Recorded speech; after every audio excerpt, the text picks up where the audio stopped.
We go. Welcome to the Welcome to the Sci-Fi Express lane. Oh, I'm wondering why I'm getting static. Have my radio still on. Anyway, Jeff Carroll here. Sci-Fi Express lane. Had a little hiccup in the studio. I'm coming from PalmCon, way up in Port St. Lucie, 2025, and I did a panel yesterday, and felt like a science fiction panel because it was like old white guys there. We had one lady in the audience, and it was really cool. So I was talking a lot of science fiction stuff. I was talking about how you write genre comics and how many of the genre writing, whether it's horror, whether it's mystery, whether it's crime, whether it's fantasy, futurism, or humor, pretty much have strict disciplines, but they almost all have some of the same elements, whether even political, right? We were talking about political comics, political cartoons, and how political cartoons pretty much started comic books, right? Pretty much started comic book illustration, not illustration, but comic books in news and print, and even Mad Magazine started off very satirical. So, whether it is satire, whether it's, I don't know, give me another literary device. I thought of all of them yesterday on the panel. I can't even think of nothing but satire, but we'll start there. But whether it's satire, metaphors, any of that, similes, those simple ones, but almost all of them, specifically political, had humor in it. And then we looked at horror. Horror has humor. There's a humor to the horror that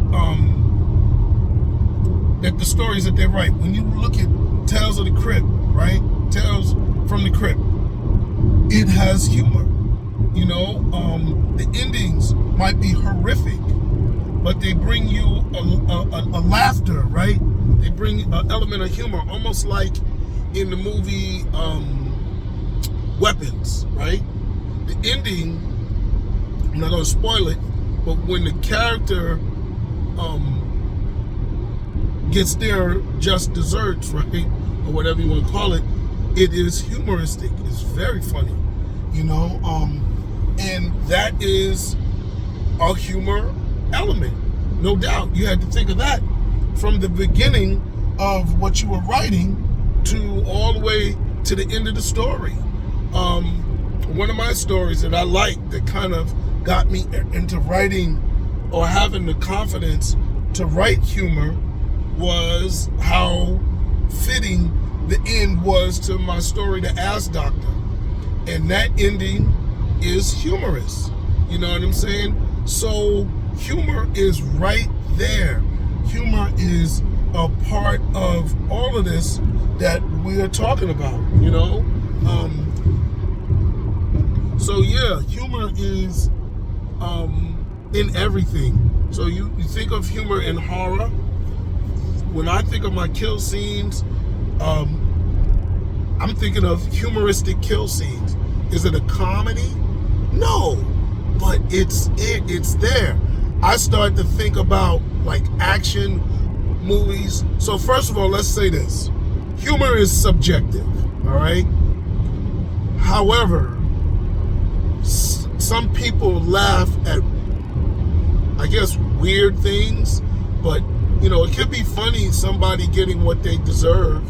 You know what I'm saying? It could be funny how somebody's getting it with what they deserve. I almost felt like there was humor in drama. And I think there is. I think there's a way to look at drama and the story coming complete as humor. When the person gets there, finds their person they've been missing, or the person gets locked up and goes to jail. Yes, you clap.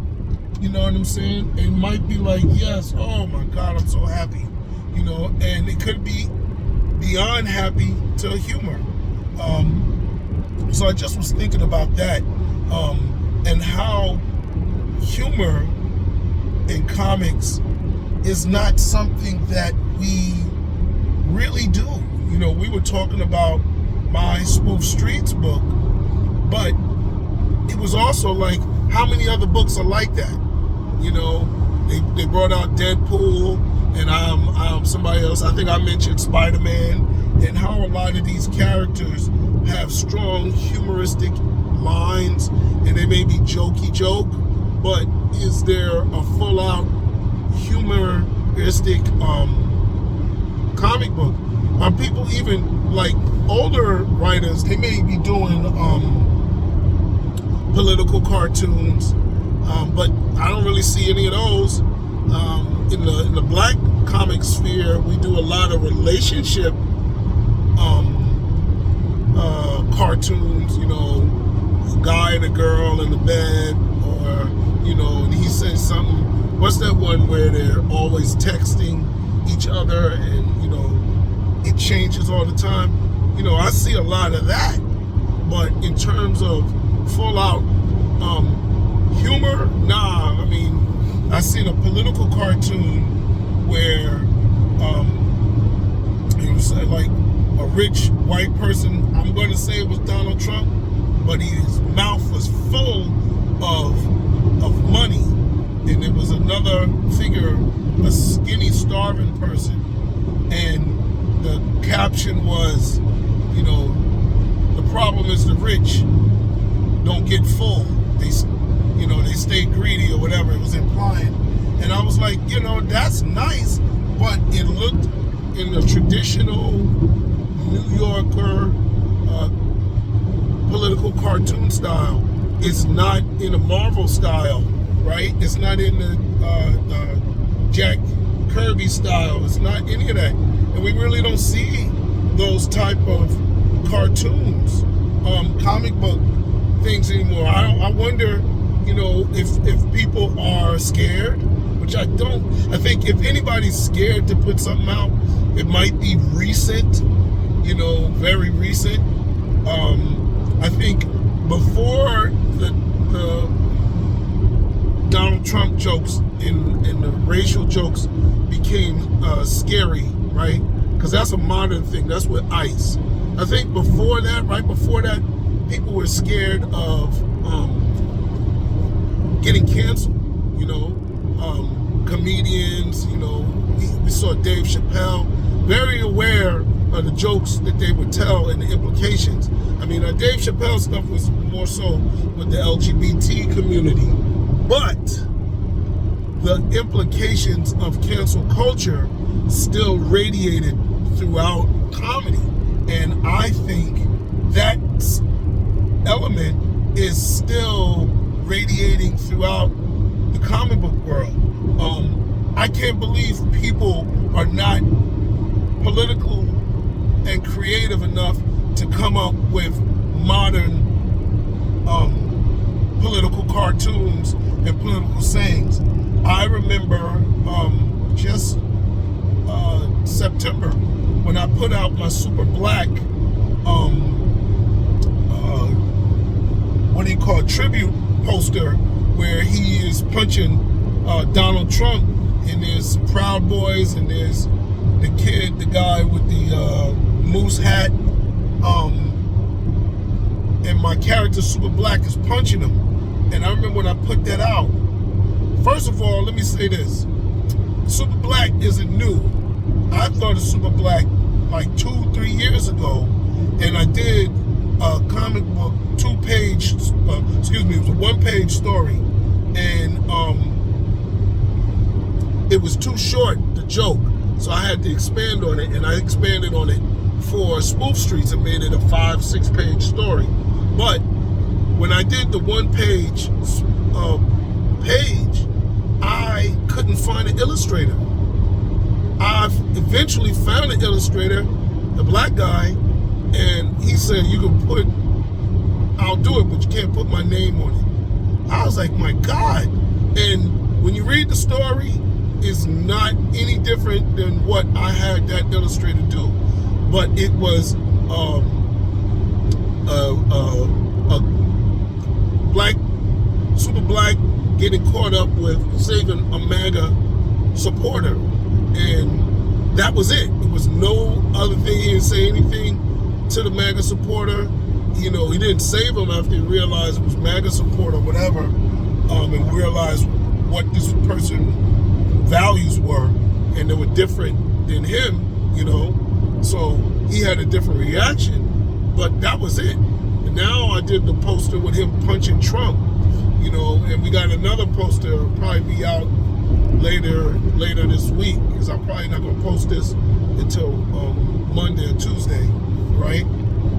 Got another poster coming out where, you know, the first poster was a tribute to Captain America. Captain America came out, and he came out in a time when all the superheroes were political expressions, and they had no problem with their politics.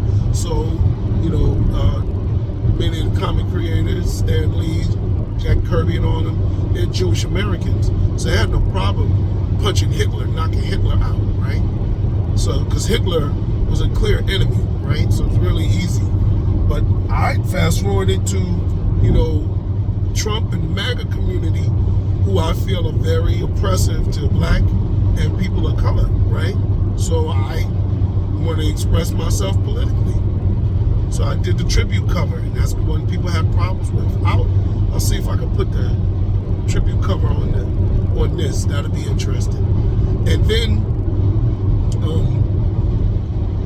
I'm doing another tribute cover, which this one I'm making political, and this is the Superman comic book cover, where he's holding a green car up and he's saving the women and kids. And I have mine now as an ice truck and a group of Hispanic Mexicans, and I'm going to add a caption to mine, okay?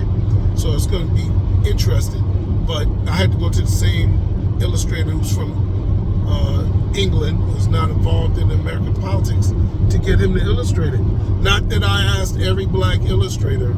No, I didn't. First of all, I can't afford 90% of them, so I didn't waste time asking them. But it's something that, oh shoot, what do you call it? It's very hard to get people to do. You know what I'm saying? To find somebody to even draw, what do you call it?